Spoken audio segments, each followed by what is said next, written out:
అందరికీ నమస్కారం. నా పేరు రమ. అగ్రిమెంట్ వైఫ్ 23వ భాగం. రచయిత నీలిమ గారు. కృష్ణ చక్కగా వర్ణించి తనని పొగడ్తలతో పొగుడుతుంటే అప్పటి వరకు మురిసిపోయిన అతని వైపే చూస్తూ ఇవే డైలాగ్స్ ఎంతమంతా చెప్పారని అడుగుతుంది సుప్రజ. అంతేలేండి, మాలాంటి కళాకారులను ప్రోత్సహించడం మానేసి కించపరచడం ఈ సమాజంలో మీలాంటి ఆడవాళ్లకు బాగా అలవాటైపోయింది. దీన్ని నేను ఖండిస్తున్నాను అధ్యక్ష అని అంటున్న కృష్ణ మాటలకి సుప్రజ గట్టిగా నవ్వేస్తుంది. ఎందుకు ఆ నవ్వు? ఇప్పుడు నేనేమైనా జోక్ చెప్పానా? సీరియస్‌గా అంటాడు గంభీరంగా. అబ్బో! ఇలాంటి వేషాలు కూడా తమరి దగ్గర ఉన్నాయని ఇప్పుడే తెలిసిందిలే అని సరదాగా అంటూ, ఇప్పుడు చెప్పండి, మీరు కావాలని అక్కడ వెయిట్ చేస్తున్నారని నా సిక్స్త్ సెన్స్ చెప్తోంది నాకు. మీ ఆన్సర్ ఏంటని అడుగుతుంది సుప్రజ. మీ సిక్స్త్ సెన్స్ మీకేదో చెప్పింది కదా! ఇంక నేనేం చెప్పినా మీరు నమ్మరు. ఎందుకంటే మీ మనసు చెప్పేదే మీరు వింటారు కాబట్టి. అందువల్ల మీకు ఏదనిపిస్తే అదనుకోండి అని సింపుల్‌గా చెప్పేస్తాడు కృష్ణ. అయితే నువ్వు ఒక పోకిరివి. నీ ఫ్రెండ్ కారేసుకొని చక్కగా అమ్మాయిల బుట్టలో దించుతున్నావు. ఇంతకుముందు చాలామంది అమ్మాయిల్ని వాడుకొని వదిలేసావు. ఇప్పుడు నా వెంట పడుతున్నావు. ఇవే నిజాలు అని నా మనసు చెప్తోంది. నమ్మమంటారా అని అడుగుతుంది వెటకారంగా. కళ్ళు పోతాయండి. ఎంత పెద్ద నిందలు వేస్తున్నారు నా మీద. పోనీలే కదా, దారిలో కనిపించారని లిఫ్ట్ ఇచ్చినందుకు నాకు తగిన శాస్తే జరిగిందిలెండి. ఇక నుంచి మీకు కనిపించను గాక కనిపించను. ఇదే నా కారు మీద ఆన అని బాలకృష్ణ లెవెల్‌లో డైలాగ్ చెప్తాడు. అతని ఫ్రస్ట్రేషన్‌కి మనసులోనే నవ్వుకుంటుంది సుప్రజ. బయటికి మాత్రం ఇంకేం మాట్లాడకుండా సైలెంట్‌గా ఉండిపోతుంది. ఇంతకుముందు తన వైపు చూస్తేనే ఫుల్ సీరియస్ అయ్యే సుప్రజకి ఈరోజు తన మీద కౌంటర్ వేసేంత చనువు వచ్చిందని కొంచెం హ్యాపీగా ఫీల్ అయ్యాడు. మరి అసలు కృష్ణ మనోభావాలేంటి? నిజంగా ఆ విషయాలు చెప్పినందుకే సుప్రజ వెంట పడుతున్నాడా? లేదంటే అతని మనసుకి నచ్చి ఆమెను ప్రేమిస్తున్నాడా చూడాలి. ఉదయం కళ్ళు తిరిగి పడిపోయిన సృజన సాయంత్రానికి గాని కళ్ళు తెరవదు. ఎందుకంటే ఆమె నీరసానికి నిద్ర సరైన మందు అని డాక్టర్ ఇచ్చిన ఇంజెక్షన్స్ పవర్ వల్ల నెమ్మదిగా కళ్ళు తెరిచి పక్కన చూసేసరికి వాళ్ళ అత్తయ్య గారు కనిపిస్తారు. ఎప్పుడెప్పుడు కోడలు కళ్ళు తెరుస్తుందా అని ఎదురు చూస్తున్న ఆమె ఇప్పుడు ఒంట్లో ఎలా ఉందని బేలగా చూస్తూ కళ్ళ నిండా నీళ్లతో అడుగుతారు. బాగానే ఉందత్తయ్య అని అంటుంది. ఒంట్లో ఓపిక కూడా లేనట్లుగా నెమ్మదిగా వినిపించింది ఆమె స్వరం. బాగున్నావా? చూడు, నిన్ను చూస్తుంటేనే తెలుస్తోంది ఎంత బాగున్నావో. కళ్ళల్లో కల లేదు, ఒంట్లో ఓపిక లేదు. మళ్ళీ బాగున్నా అని చెప్తున్నావా? దీనంతటికీ కారణం మేమే కదా! ఆ రోజు వాడు అడిగాడని ప్రేమించిన అమ్మాయి దొరుకుతుందని ఆశతో మీ ఇంటికొచ్చి సంబంధం కుదరచకపోతే ఈ పాటికి నువ్వు ఇంకెవరైనా పెళ్లి చేసుకొని సుఖంగా ఉండేదానివి అని అంటారు వాళ్ళ అత్తగారు. అదేంటత్తయ్య, దీనికి మీరెలా బాధ్యులవుతారు? నా తలరాత ఎలా ఉంటే అలాగే జరుగుతుంది కానీ ఎవరికి ఎవరు బాధ్యులు కాదు. మన జీవితంలో ఏది జరగాలన్నా ఆ భగవంతుడి నిర్ణయం ఖచ్చితంగా ఉండే ఉంటుంది. అన్నీ మనం అనుకున్నట్లు జరగవు కదా! నేనిక్కడికే రావాలని, ఈ కష్టాల మధ్యలోనే ఉండాలని ఆ భగవంతుడు ముందే రాసి పెట్టేసి ఉంటే ఇంకా ఎక్కడికో ఎందుకు వెళ్తానత్తయ్య? ఏ జన్మలోనో పాపం చేసుంటాను. ఈ జన్మలో అనుభవిస్తున్నాను. అంతేకానీ మీ మీద మీరు నిందించుకోకండని అంటుంది అత్తగారి చేతులు పట్టుకొని నెమ్మదిగా లేస్తూ. ఉండు అని చిరుకోపంగా అంటూ ఆమెని పైకి లేపి బెడ్ రెస్ట్‌కి ఆనించి కూర్చోబెట్టి వెళ్ళి పాలు కాచి బ్రెడ్, పాలు తీసుకొనొస్తారు.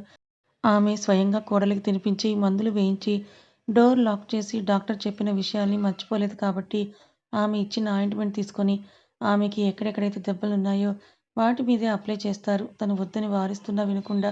అవునత్తయ్య, ఇంతకీ ఎందుకు నాకు సడెన్‌గా అంతలా కళ్ళు తిరిగాయని అడుగుతుంది సృజన. అప్పటి వరకు అసలు ఆ విషయమే కోడలితో చెప్పాలని గ్రహించలేని వాళ్ళ అత్తగారు ఏం చెప్పాలో, ఎలా చెప్పాలో కూడా తెలియక నువ్వు తల్లివి కాబోతున్నావురా అని అంటారు. ఎందుకంటే కోడలికి అసలు ఈ బంధం అంటేనే విరక్తి వచ్చింది. ఇంకా రక్త సంబంధం అంటే ఇంకెలా ఆలోచిస్తుందో అని భయపడి. వాళ్ళ అత్తగారి నోటి నుంచి వచ్చిన ఆ మాటకి ఒక్క నిమిషం అర్థం కాకపోయినా రెండో నిమిషం అర్థమై పెద్దగా సంతోషంగా ఫీల్ అవ్వలేదు. అలాగని మరీ నిరాశ పడలేదు. కడుపు మీద చెయ్యి వేసుకొని అలా సైలెంట్‌గా ఉండిపోతుంది అంతే. ఆమె నుంచి ఎటువంటి ప్రతిస్పందన లేకపోయేసరికి సృజన పక్కనే కూర్చొని ఏమైందిరా? ఇప్పుడు నువ్వు బిడ్డని వద్దనుకుంటున్నావా అని అడుగుతారు ఆప్యాయంగా తన భుజం చుట్టూ చేయి వేసి. నేనలా అనుకుంటే మాత్రం నా ఆలోచనలు ఇక్కడ అమలుపరుస్తాయా? మీకు వద్దా మీ రక్త సంబంధం అని అడుగుతుంది వాళ్ళ అత్తగారి వైపే చూస్తూ. మేమెందుకు వద్దనుకుంటాంరా? కాకపోతే నీ మనసులో ఏముందో తెలుసుకోవాలని అడిగాను నేనని అంటారు. ఈ విషయం మీ అబ్బాయికి తెలుసా? ఆవిడ సమాధానం చెప్పేలోపే డోర్ కొడుతున్న చప్పుడయ్యేసరికి ఆవిడ వెళ్ళి డోర్ తీస్తారు. ఎదురుగా దివాకర్ కనిపించగానే కోపంగా మళ్ళీ ఏంటి? ఎందుకొచ్చావు? ఇప్పుడు మళ్ళీ నీకు పడక సుఖం కావాల్సొచ్చిందా? అని అడుగుతారు. వాళ్ళ అమ్మ మాటని కూడా లెక్క చేయకుండా సృజన వైపే చూస్తూ లోపలికొస్తాడు ఒక్కొక్క అడుగు వేసుకుంటూ. అమ్మా, ఒక్క నిమిషం. నేను తనతో మాట్లాడతాను. నువ్వు కొంచెం బయటికి వెళ్ళు అని ఆమె చెప్తున్నా కూడా వినకుండా ఆమె చెయ్యి పట్టుకొని బయటికి లాగేసి డోర్ లాక్ చేసేస్తాడు. నేరుగా సృజన దగ్గరికి వెళ్ళి, చూడు నువ్వు తల్లివి కాబోతున్నావు. ఇప్పుడు ఎలాంటి పిచ్చి పిచ్చి ఆలోచనలు పెట్టుకోకుండా బుద్ధిగా తిని, బుద్ధిగా ఉంటే నీకు, నీ కడుపులో ఉన్న నా రక్తానికి చాలా మంచిది. అంతేకానీ దాన్ని తీయించుకోవాలనే పిచ్చి ఆలోచనలు నీ మైండ్‌లో గాని ఉంటే వాటిని ఇప్పుడే చెరిపేసేయ్ అని అంటాడు వార్నింగ్ టోన్‌తో. నేనేమీ అంత మనసు లేని రాక్షసిని కాదు. నాకు కూడా జాలి, దయ, ప్రేమ అన్నీ తెలుసు. ఇంకా అలాంటివన్నీ మీకే తెలియదు. నా బిడ్డని నేనెందుకు చంపుకుంటానని అంటుంది లేని ఓపికని తెచ్చుకుంటూ. మంచిది నీకున్నాయి కదా! అలాగే నీలాగే అందరికీ ప్రేమని పంచే దయాగుణం నా బిడ్డకి ఏమీ అవసరం లేదులే.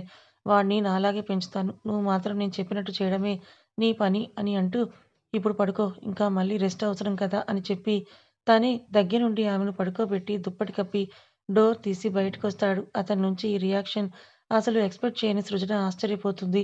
ఏమైంది దీనికి అని అనుకుంటూ. మరి దివాకర్ రియాక్షన్ నిజమేనా? లేకపోతే మళ్ళీ ఏదైనా కొత్త నాటకమా? చూడాలి. అమ్మో! అందరిని వెళ్లి భోజనానికి పిలుచుకొనిరా అని అంటారు పార్వతి గారు వంటగదిలోనే. తనతో ఉన్న కోడలి వైపే చూస్తూ. సరే అత్తయ్య అని అంటూ ముందు పద్మావతి గారి వాళ్ళని పిలిచి తర్వాత భాస్కర్ గారి దగ్గరికి వెళ్తుంది. మావయ్య భోజనం చేద్దురుగాని రండి. ల్యాప్‌టాప్‌లో వర్క్ చేసుకుంటున్న భాస్కర్ గారిని పిలుస్తుంది. సరే తల్లి 5 మినిట్స్ అని అంటారు చిరునవ్వు నవ్వుతూ. అక్కడి నుంచి విశాల్ దగ్గరికి వెళ్తుంది. విశాల్ గారు మిమ్మల్ని భోజనానికి పిలుస్తున్నారని అంటుంది. అమృత గారు ఒక్క నిమిషం ఇలా వస్తారా? మీతో మాట్లాడాలని అంటాడు తిరిగి వెళ్ళిపోతున్న అమృతతో. ఏం మాట్లాడతారు? అని సందేహిస్తూనే లోపలికి వెళ్తుంది. అదేంటండి అంత భయపడుతున్నారు? రేపు మీకు ఫ్రీయేనా? లేదంటే ఏదైనా పని ఉందా? అని అడుగుతాడు విశాల్. లేదు అన్నట్లు తల అడ్డంగా ఊపుతుంది. ఈరోజు ఏ వారమండి? శుక్రవారం కాదు కదా! మూగనోము ఏమైనా చేయడానికి అని అడుగుతాడు. అంటే? అని ప్రశ్నార్థకంగా చూస్తున్న అమృత వైపే చూస్తూ అదేనండి. మీరు నోరు విప్పకుండా తలతో సమాధానం చెప్తున్నారు కదా! అందుకే అలా అడిగానని విశాల్ అంటాడు వస్తున్న నవ్వుని ఆపుకుంటూ. మనసులో కొంచెం చిరుకోపం వస్తున్నా లేవని చెప్పానండి. ఇప్పుడేమీ నేనన్నిటికీ సమాధానం అలాగే చెప్పలేదు కదా! అని అంటుంది. సరే, సరే అయితే రేపు మీకెలాంటి పని లేదు ఫ్రీగానే ఉన్నారు కాబట్టి కొంచెం నాతో బయటికొస్తారా? మనిద్దరం కలిసి ఒక దగ్గరికి వెళ్ళాలని అడుగుతాడు విశాల్. సరేనండి వస్తాను అని అంటుంది. మనసులో మాత్రం ఎక్కడికి తీసుకువెళ్ళి ఎలాంటి షాక్ ఇస్తారో అని అనుకుంటూనే ఆమె మనసు చదివిన వాళ్ళలాగా నిజంగానే షాక్ ఇవ్వబోతున్నాను. దెబ్బకి నీ నోట్లో నుంచి మాట కూడా రాదు అనుకుంటాడు విశాల్. అయితే రేపు ఉదయం 9:00కి రెడీగా ఉండండి బయటికి వెళ్దామని అంటాడు విశాల్. సరే అండి అని చెప్పి ఇంక వెళ్తున్నానని అంటుంది. ఇంకా ఏమైనా చెప్తారేమో అని. ఓకే అండి అని విశాల్ అనగానే అమృత అక్కడి నుంచి ఐషు రూమ్‌కి వెళ్తుంది. డోర్ లాక్ చేసుకోకుండా ఎవరొస్తున్నారో కూడా గమనించకుండా దీర్ఘ ఆలోచనలో కూర్చొనుంటుంది ఐషు. కరెక్ట్‌గా బెడ్‌కి ఎడ్జ్‌లో మఠం వేసుకొని 2 బుగ్గల మీద చేతులు వేసుకొని కూర్చున్న ఆలోచిస్తున్న ఐషు ఎదురుగా వెళ్లి నిల్చుంటుంది. అడ్డుగా ఉన్నట్టు. అయినా తన నుంచి ఎలాంటి రియాక్షన్ రాకపోయేసరికి ఆమె కళ్ళ ముందు చేతులాడిస్తుంది. అయినా రియాక్షన్ ఉండదు. ఇక నెమ్మదిగా తను వెనుకకు వెళ్ళి బెడ్ మీద కూర్చొని ఆమె నడుము మీద చక్కిలి గింతలు పెట్టేసరికి అప్పుడు ఈ లోకంలోకొచ్చిన ఐషు వదినా ఏంటిది ఆపండి అని అంటుంది కిలకిలా నవ్వేస్తూ. ఆహా! ఆడబిడ్డగారు ఇప్పుడు స్పృహలోకొచ్చినట్టున్నారు. ఇప్పటివరకు ఏ లోకంలో విహరిస్తున్నారమ్మా? అని అడుగుతుంది కళ్ళెగరేస్తూ. నేనేం ఆలోచిస్తున్నాను? నేనిక్కడే కదా ఉన్నానని అంటుంది తడబడుతూ. ఆహా! నేనొచ్చి పావుగంట అవుతున్నా కూడా పట్టించుకోలేదంటే మీరింకెక్కడో ఉన్నారని నాకర్థమైంది. కొంపదీసి రాబోయే మా అన్నయ్యతో ఊహలో ఉన్నారా ఏంటని అడుగుతుంది చిలిపిగా. అన్నయ్య లేదు, ఆకుల కట్ట లేదు. ఏదేదో ఊహించుకోకు అని చెప్పి అక్కడ్నుంచి బయటికి వెళ్ళడానికి లేస్తుంది ఐషు. తను వెళ్ళకుండా వెనక నుంచి చున్నీ పట్టుకొని లాగి మరి నీ ఆలోచనలు ఎక్కడున్నాయో చెప్తే నువ్వు చెప్పిన కారణం కాదని నమ్ముతాను నేను. లేదంటే నా ఊహే నిజమని ఒప్పుకోవాలి నువ్వు అని అంటుంది అమృత. ఏం చెప్తుంది? నిజంగా ఇప్పటివరకు చైతూ గురించి ఆలోచిస్తుందని షాపింగ్ మాల్‌లో అతను చూసిన చూపులు మర్చిపోలేకపోతోంది. మరి దాని గురించే దీర్ఘంగా ఆలోచిస్తున్నా అని తను అమృతకి దొరికేస్తుంది. అమ్మ వస్తున్నా అని వాళ్ళమ్మ పిలవకపోయినా కావాలని పలుకుతూ అక్కడి నుంచి పారిపోతుంది ఐషు. పరిగెడుతూ వెళ్తున్న తన వైపు చూస్తూ ఏం చెప్పకుండా తప్పించుకుందంటే ఏదో ఉన్నట్లే అని తనలో తానే అనుకుంటుంది అమృత. కాసేపటికి అందరూ డైనింగ్ టేబుల్ దగ్గరికొస్తారు. ఈరోజు స్పెషల్ ఏంటని అడుగుతూ డిషెస్ అన్నీ ఓపెన్ చేసి చూస్తారు భాస్కర్ గారు. ఈరోజు ఒక స్పెషల్ ఉంది. కాకపోతే అది ఇప్పుడే కాదు కాసేపు ఆగితే తెలుస్తుందని అని అంటారు పార్వతి గారు. అవునా? ఊరించి ఉడికించే బదులు ముందుగానే చెప్పేస్తే సరిపోతుంది కదా! ఇప్పుడు మళ్ళీ మేము ఎదురు చూడాలంటే కష్టం కదా అని అంటారు భాస్కర్ గారు. కొంతమంది చాలా విషయాలు మనసులోనే దాచేసుకుంటున్నారు. అలాంటప్పుడు మేం మాత్రం ఎందుకు చెప్పేయాలని ఏటో చూస్తూ అంటుంది అమృత. ఈ మాట ఎవరి కోసమో అని అంటారు పద్మావతి గారు. ఎవరి కోసం అన్నానో వాళ్ళకి అర్థమైతే చాలులేండి. ఇంకా ప్రత్యేకంగా నేను చెప్పడం ఎందుకు అమ్మమ్మ? తినండి తినండి, మళ్ళీ సర్ప్రైజ్ మీకోసం ఎదురు చూస్తుందని అనేసరికి అందరూ సరదాగా భోజనాలు ముగిస్తారు. ఇప్పటికైనా చెప్తారా వదిన గారు, లేదంటే ఇంక మేము పడుకోవడానికి వెళ్ళిపోవాలా అని అంటుంది ఐషు.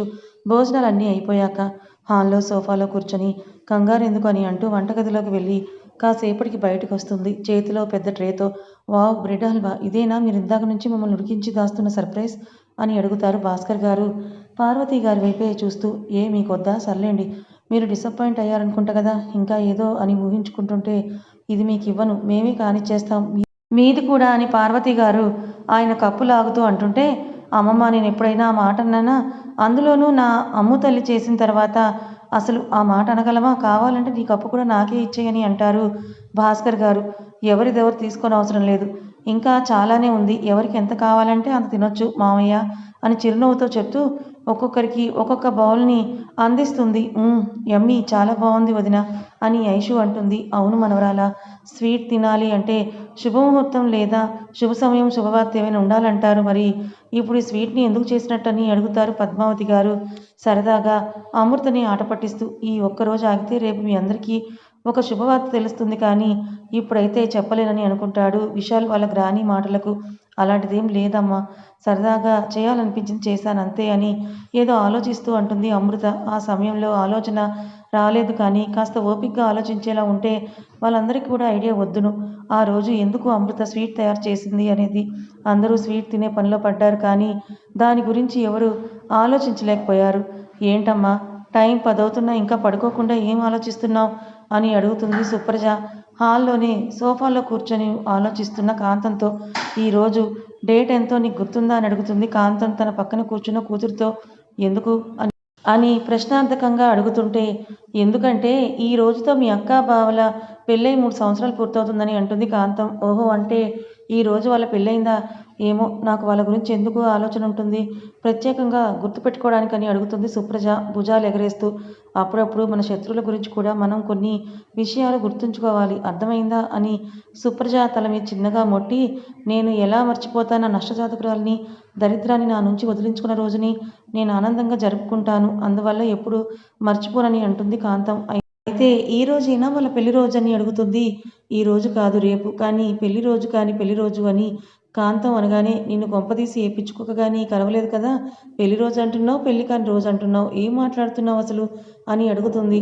నేను కరెక్ట్గానే మాట్లాడుతున్నాను, నా మాటల్లోనే అంతరార్థం నువ్వు కనిపెట్టగలిగితే అప్పుడు నువ్వు ఈ కాంతం కూతురు అని ఒప్పుకుంటాను, కావాలంటే నీకు రేపు ఉదయం వరకు టైం ఇస్తున్నానని అంటూ ఆవిడ అక్కడి నుంచి వెళ్ళిపోతారు. రూమ్లోకైతే వెళ్ళి మంచం మీద పడుకుంది, కానీ తన ఆలోచనలు మాత్రం ఆ తర్వాత రోజు అమృతకి చాలా ముఖ్యమైన రోజు. ఆ ముఖ్యమైన రోజుని ఎప్పటికీ జీవితంలో మర్చిపోలేని బాధను మిగిల్చేలా చెయ్యాలని కసిగా అనుకుంటుంది. అలా చెయ్యాలంటే తను ఏం చెయ్యాలో కూడా బాగా ఆలోచించి ఒక నిర్ణయానికి వచ్చి అప్పుడు ప్రశాంతంగా కళ్ళు మూసుకొని పడుకుంటుంది కాంతం.